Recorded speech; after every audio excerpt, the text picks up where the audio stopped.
भीमाशंकर ज्योतिर्लिंग, सह्याद्री की ऊंची पर्वत श्रृंखलाएं, चारों ओर फैला घना जंगल और उन वादियों में गूंजती भीमा नदी की अविरल धारा। दोस्तों, अक्सर हमारे जीवन में ऐसे पल आते हैं जब कोई अहंकार या कोई अन्याय हमें भीतर तक तोड़ देता है। हमें लगता है कि अब कोई रास्ता नहीं बचा।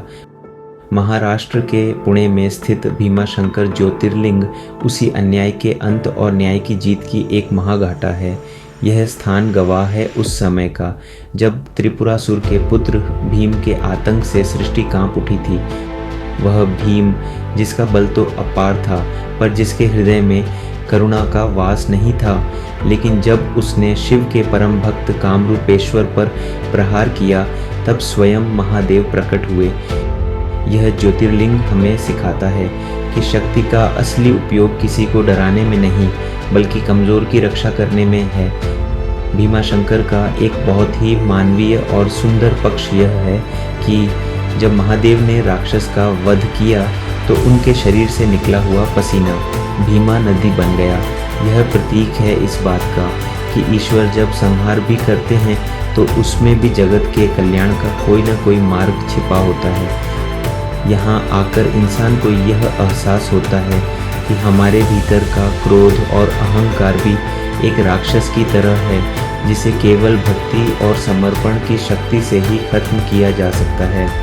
जब आप यहाँ के प्राचीन मंदिर और वहाँ की शांत हरियाली के बीच खड़े होते हैं तो आपको महसूस होता है कि असली शांति युद्ध में नहीं, बल्कि महादेव की उस करुणा में है जो हमें हर नकारात्मकता से बचाती है। यहाँ का हर पत्थर, हर झरना आपको याद दिलाता है कि चाहे बुराई कितनी भी बड़ी क्यों न हो, अंततः जीत शिवत्व की ही होती है। सह्याद्री के आंचल में जहाँ शिव का धाम निराला है, घने वनों के बीच यहाँ छाया एक उजाला है। ये भीम का वो मद चूर किया जब भक्तों पर कष्ट आया था। त्रिनेत्रधारी शंभु ने फिर अभय दान दिलाया था।